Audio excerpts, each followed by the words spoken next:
How's it going? This is the hero Greg, and I'm here to record a video on Adobe Premiere Pro. This is going to be a basic getting started video. This will just help to show you the ins and outs of the program, how to open up a file, how to save it, and just a few of the basic editing tools. But nothing too complicated. Am I in focus? Nothing too complicated, just a basic rundown of how everything works.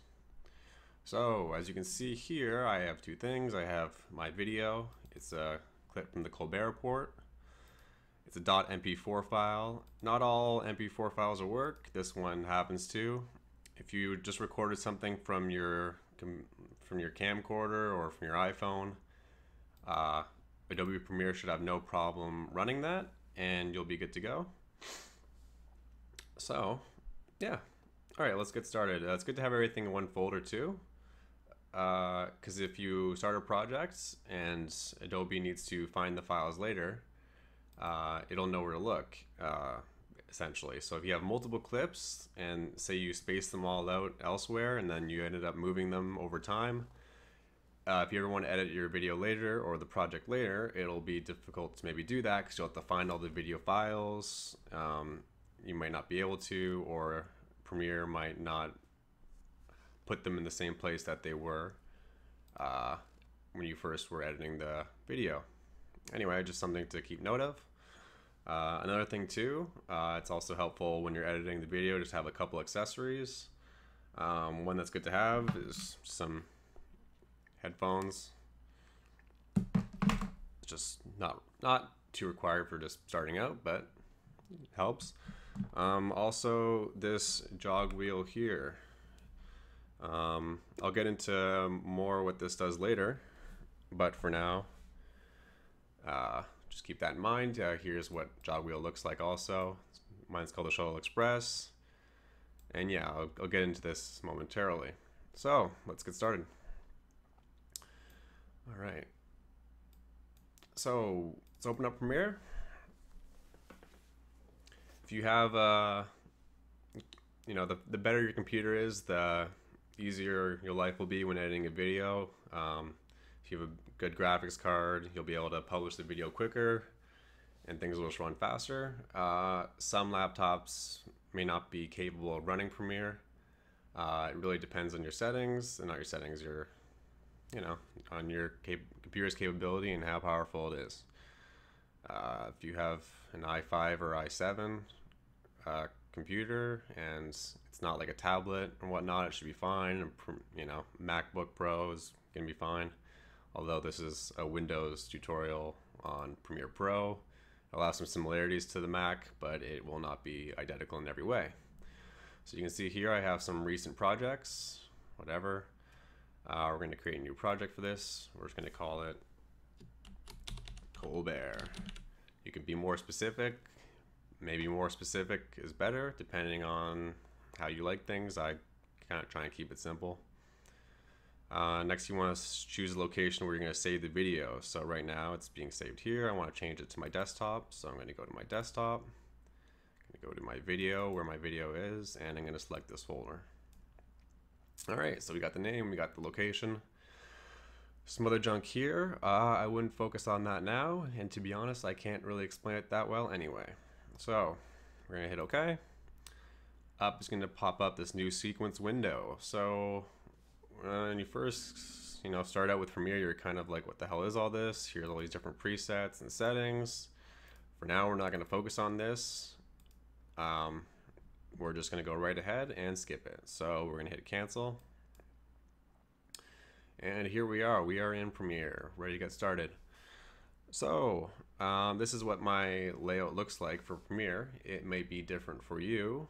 I think this is how it looks.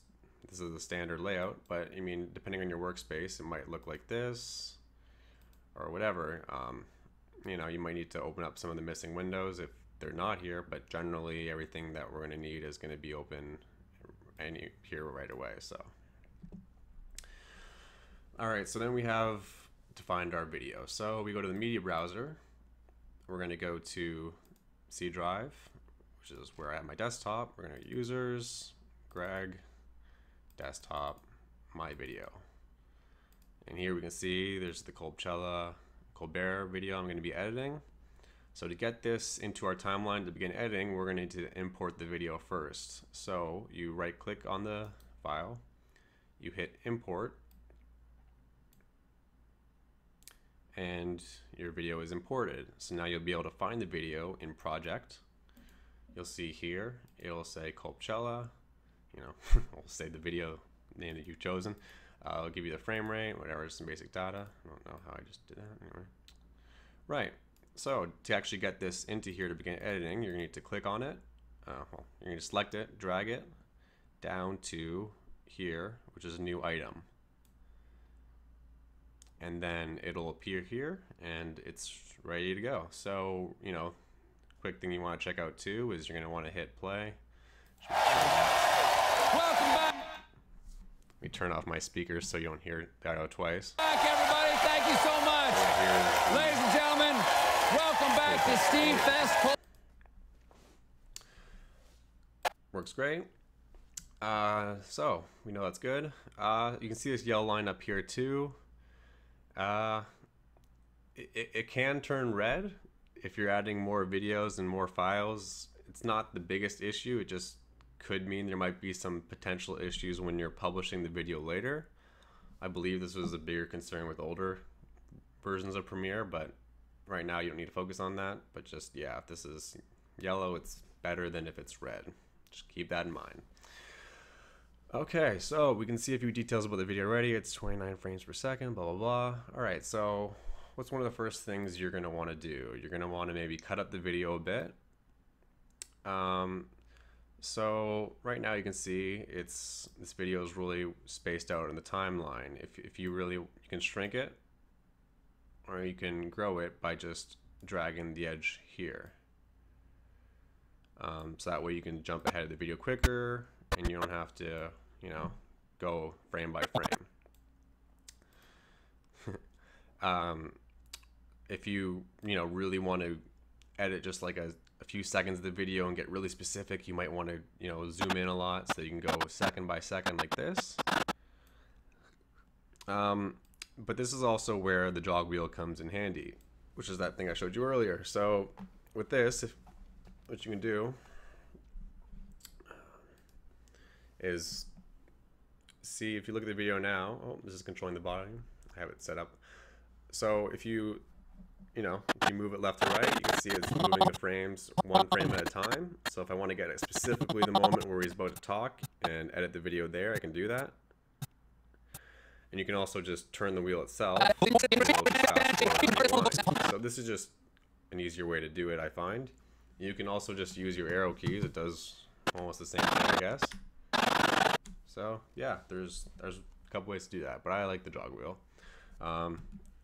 The Shuttle Express version 2 also comes with a bunch of different presets for different programs like Premiere. So you don't actually have to set it up yourself to skip forward or go back. It'll automatically have that going when you start it up. All right, so next we have, so we're gonna wanna cut the video up a bit. By that I mean you wanna slice it up. You wanna maybe take out certain parts of the video, you want to leave some stuff in, you want to rearrange it. So you do that with the razor tool here. So, you can click on the video, cut it up, delete parts of the video, maybe like move this closer here, maybe rearrange some stuff. Obviously I'm being careless here, and this is not how you normally do it, but yeah. So yeah, everything here is now cut up and different than it used to be. So to undo any changes you've made, just like with most programs, you just go Control Z or Edit Undo. Control Z, it even shows you here, and then redo Control Shift Z. So these are pretty useful. Same with Control, cut, paste. Yeah, all good things to remember. There's even more shortcuts too available here. Right. Oh, another thing too is you can go to this is also before you kind of get started, and if you want to harness the power of your computer a bit more, you go to Preferences, General, and then Memory, and you can see how much RAM is being used to allocate for this program. You can allow it to use more or less of it for each application, but it's just something to keep in mind, because the more, more RAM you use, it's going to be able to process the video faster in theory. And so just look into that at some point maybe, and it could be beneficial for you. All right, so I'm going to undo it because I don't want to have these changes made. Next thing we're going to do is, we're going to want to cut the video, which we already did. But another way to cut the video up, which I would actually recommend doing this way instead of using the razor tool, which does work. It's better, I think, to do it this way. So what you do is, say you want to edit the video at exactly 16 seconds into the video. So you go here, you change it to 16, make it 00, and you're right there. So you want to edit it right at this mark here. So if you use the slice tool, it might be a bit off because you have to be right on the line, and it's not as precise as you'd like it to be. I mean, you could zoom in and do that, and you'll probably get it right where you want it, but to have to zoom in and zoom out can be a pain. So instead, just get it to where you want it to be, 16 seconds in. You select the video, make sure it's selected. So if it's not selected, this won't work. So select it and then hit Control K. And then that'll cut the video right where exactly you want it to be. It's also a bit faster, I guess, too. So that's something to keep in mind, be more precise. Another little tip as well. So if you cut up the video a lot, let's just really just cut the heck out of it. So just chop, chop, chop. So say you have this long video here, this one's 7 minutes long, and you only want it to be 1 minute in the end. You don't want it to be this long clip. So you're gonna remove some sections that you don't want. Just keep the best stuff, whatever. And then, obviously if you play it back now, there'll be this gap in between here where there's no video. So you can move the clips closer together by just clicking on them, dragging it to the left, and making sure that they line up accordingly. That's not a bad way to do it. It's perfectly fine, although it can be a bit time consuming, or it can just be, it might be hard to be as precise with this method because you have to make sure it's exactly where you want it to be, otherwise it's a bit off. So what you can do, if you want all these clips to just merge together, is you create a new item, you go to color matte.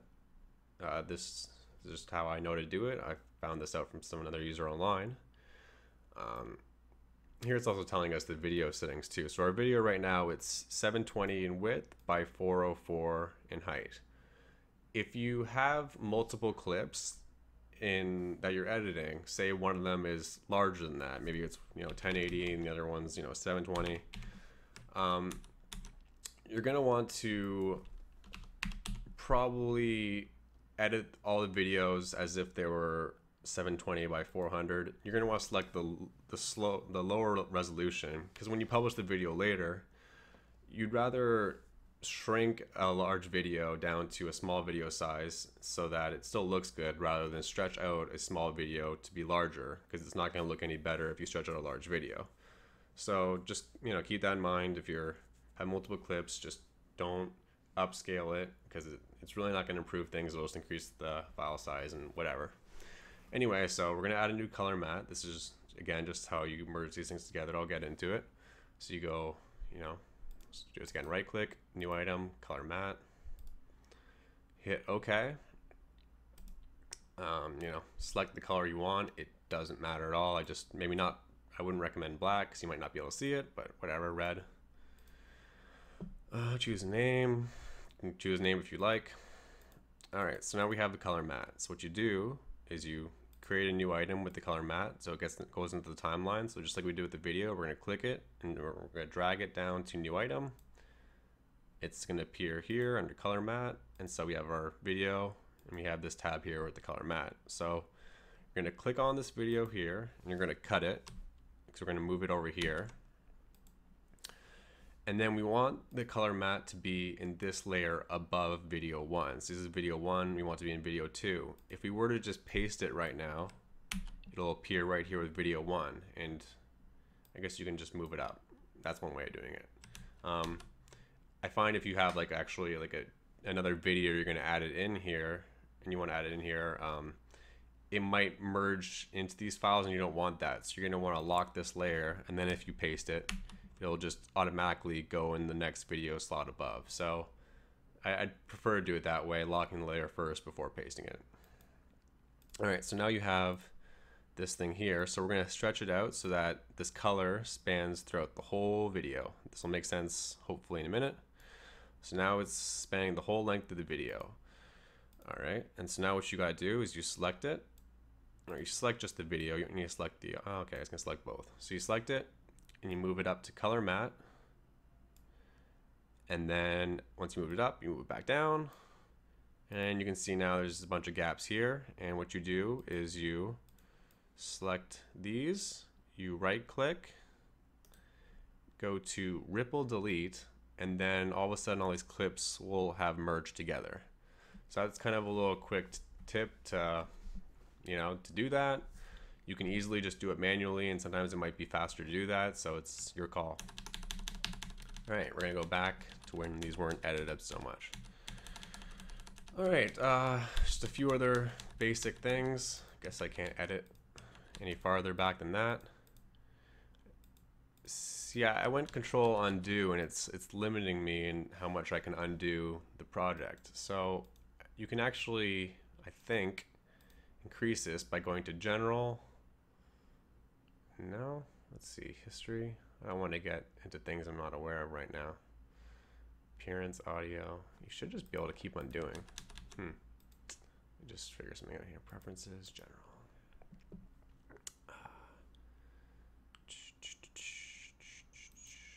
Memory.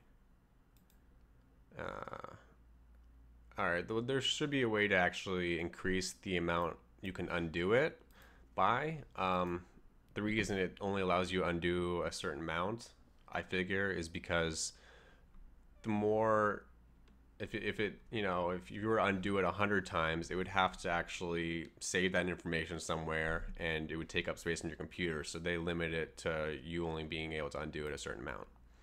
Doesn't matter. We don't really need to get fancy, so we'll just leave it as it is. So right now, say you want to increase the audio of a clip. Really straightforward. You right click on the clip, or right click on a bunch of clips. You go to audio gain, and you increase the decibels by a certain amount. You can set it to an exact amount, or you can just adjust it so that it's 10 decibels higher. And you hit OK, and it'll be a louder video. I don't know if now, folks, this could not be a probably, yeah, I'm sure that was pretty loud. Yeah, but we don't want that. But if you do need to do that, which you probably might at some point, that's how you do it. You can also increase the speed by going right click, speed duration, changing it from 100% to 200%. So I'll be twice as fast as it was. It would also show you what the difference in time would be, I think, normally. So if I just selected one clip and go speed, duration, yeah, see, it says the duration of this one clip is 6 minutes. If I were to make it 200%, it would then change it to being twice as fast, and the video would only take 3 minutes to play back. You can also reverse it, I guess, and do other stuff here as well, but I'm not going to get into that. Another situation that might happen is your video could be upside down. This isn't that too common, but I've actually had an instance where my video was upside down. So to fix that, you select the video clip, you go up here to Effects Controls, you go to the Motion tab, and here you can rotate the video. So you just rotate it manually like so to -180. And the video will be now upside down. So if I actually see here, see it's upside down. You can also see that red bar just appeared. So that means that there could be some issues with publishing in theory, but it shouldn't be any problem when it comes to. So don't worry about that. But yeah, that's why that red bar is there, because we messed around with some of the defaults. All right, so that's how you rotate a video. It's how you increase the speed, all that. All right, let's just get to publishing the video now, because I don't want to get into too much more. So we're going to go File, and we're going to want to publish the video. So you don't want to save it because that's just going to save the project that we're working on right now. It's going to save all these settings that we have open, but it won't save the video. So we're going to go to File, Export, Media. Sometimes the export media might be grayed out like this if like the video Ashton Kutcher, everybody. Ashton. It doesn't work out, but yeah, generally you can just go File, Export Media, and it'll be available. So you click on Export Media. Here you can see a preview of the video as it's going to be published. So what do we want to publish the video as? What file type? Right now it's selecting AVI as the default. We don't want AVI. AVI creates a large video size and the quality isn't that great and it's kind of outdated. Right, so what we're going to save it as is we're going to save it as h.264, which is a .mp4 file. This is the standard now for the web. More often than not, you're going to want to save it as .h24. In some cases, you're going to also need to save it as a different file type, like QuickTime, or, you know, it really depends. But no, in general, for YouTube and everything, just save it as h.264. So here's a much different presets also for the format h.264. So here you can see I have like a bunch of settings. There's even a custom preset that I've saved before here. I don't remember what that was for, but yeah, apparently I have one. So you can make your own presets later. I'll show you how to do that also. So we're going to want to select a preset that's, I guess, somewhat close to what our video is currently like. So our video is, you know, 720 by 404 and 29 frames per second. Here's the source that's telling you that right away. It's also telling us the audio and other junk. So this is, I always really just kind of do this. I'll go and I'll select, see, 720, okay, 720, 720, 29 frames per second, .97, so this looks pretty close. So we're gonna select that.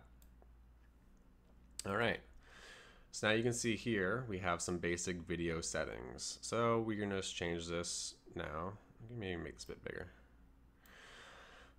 So let's just change the width to be 720 and see here we all of a sudden have an error because we need to either increase the profile or the level and try again. So this might happen to you when you're saving as a .mp4 file. Now you can see here my level is 3.2. So I'll quickly kind of explain what that is. Alright, so here's the Wikipedia page for the file, the video file h.264.mp4. If you scroll down, it'll show you the levels here. So we have level 1, level 2, level 3, and it tells you the max resolution and frame rate that can be available for this level. So for 3.1, it's 720 by 480, and right, it tells you the max frame rate for that. It should work fine because we actually are within that, but you know, sometimes it won't because it's not a high enough level. In general, I just always keep it at a high level because I don't see the problem of having a lower level ever. I mean the benefit of having a lower level. So if you have an issue, you just increase the level to 5 or 5.1. 5.2 looks like it's not available. I think you can actually add it to Premiere somehow, but I'm not going to focus on that yet. So whatever, we'll just increase level to 5. You can see it already changed some of the settings here. So yeah, we're going to drop the frame rate. We're going to want it to be 29.97, not 59.97. Another little detail I kind of didn't get to when I was editing the video here. I'm just going to explain this now. You can see here it says 1 minute and 26 seconds into the video, and you see 14 afterwards. So because our video is playing at 29 frames per second, every second we'll have 29 frames. So you see here, the max this end can then be is 29. If it was 59 frames per second or 60 frames per second, then it could be 60 or something. But so watch, I'll do 29 and that's fine. And then if I go to 30, it'll all of a sudden change to 127 because that means it's on the next second already. Because it's not exactly in milliseconds or anything. So watch, I go 30 and it's already going to go up to the next notch. So that's what this and last two digits mean. So it'll be dependent on the frame rate. Mine's 29. So right, just something to keep note of. Okay, so we're gonna file, export media. All right, so yeah, we have our custom settings still kind of here. The level. It looked like it actually already changed the width and height for us. I don't know how it did that on itself, but you know, you might have to do it manually instead of having it automatically happen. You also want to unlink this sometimes, because sometimes, see, watch, if I increase this to 900, it'll automatically increase this as well. And it should in theory. It didn't, but not everything's perfect, I guess, for a tutorial. So yeah, these shouldn't be linked if you want to just edit one setting, because then it'll modify the other setting. So just keep that in mind. Oh, all right, let's go back to 5 here. Damn it. That screwed everything up. Okay, 720, 404, good. 29 frames per second, perfect. You also see here we have square pixels, so that's what we want. We don't want anything else crazy, because we're doing square pixels. After you set these settings, if this doesn't look right by this point, you might need to change the source scaling to scale to fill, or basically scale to fit is the default setting that seems to work for me. Just have it at scale to fit. All right, so here, yeah, we have these other settings. You don't really need to focus on any of them. Level, render at maximum depth. I check this off because, you know, improves video quality, increases how long it takes to encode the video. So it'll, you know, if you're publishing the video, it'll take longer if you have it render at maximum depth. Bitrate encoding, I have it at 2 pass. I think the default is 1, but 2 pass means it kind of scans over the video twice. I think it takes twice as, not twice as long, but it takes longer because of it, but your video will, in the end, look marginally better because of that. Target bitrate, I believe you want this to be at a minimum of 1314 for YouTube, because that's what it kind of reduces it to anyway.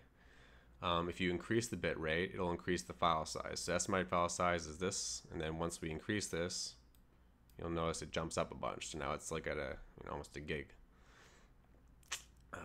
So right, I don't necessarily need it to be that high. I just keep it around 20, but yeah, minimum should be, you know, for YouTube at least around 14, 15. You might want to look into that more later if you really wanted to understand the specifics, but higher bit rate, better video, I guess, is the idea. You're gonna check off max render quality because it gives better quality scaling, and again, increases the amount of time it takes to save the video, but it'll look better in the end. Audio. So our audio settings here, it's 48,000 hertz stereo. You got that already. Right.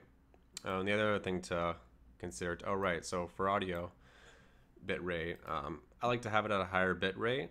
It doesn't really matter, like, it does matter in the sense that it improves the quality, reduces the quality of the audio, but it doesn't increase the file size much the higher you go or lower you go. So if I increase it to 320, you can see it changes to like 1075. If I go down to 128, it's only changing it by that much. So it's really a marginal effect on the video size. So I just have it at a high 256, which is a good high rate. At a minimum, it should be 128. All right, bitrate, yep. And another thing with video too, I didn't think I mentioned, was TV standard, NTSC or PAL. So as you can see, the video format, that's what it is. USA and Japan are NTSC, Europe and Asia use PAL. So I don't know, I'm in America, I'm using NTSC. There we go. All right, we're finally ready to publish the video. Now you can see here it's going to publish the entire video that I have in the timeline, all 7 minutes of this video clip. If I only want to publish a portion of the video, you can reduce it here, and then it'll only publish that selected bit. So it'll tell you here it's only going to publish 1 minute and 44 seconds of this video that I've selected. Whatever, now it's even less. So I'll do it just, I'll make it small just so it publishes even quicker for this tutorial. So it's only going to publish 35 seconds of this whole video I've been editing. Normally you cut out what you don't want and then you just publish the whole thing. You don't just publish a portion of it, but if you need to, and there's some cases where you might need to, you can adjust the range with this. Alright, so now we're ready to finally publish it. So you can export the video, which will save the video. Oh, wait, one last thing. We actually have to determine the location we're going to save the video at. So here, the output name, Colbchella, blah, blah. I don't want to name it that because it's going to be redundant. So we're going to call it Colbert Edited Video. Save. And so that's going to be the name. And you can also choose the location where it's saving it. My video is where I want it. The preset, so all these presets that we just had for this video, if you want to reuse them again, you can save the preset and it'll be available later. Typically I find when I'm editing videos that there's always different settings I'm going to need for it, and it's not really, you don't really need to have a save preset. It can be useful, but I don't use it often. Alright, so those two are covered. Now we can finally actually save the video. So we go to export.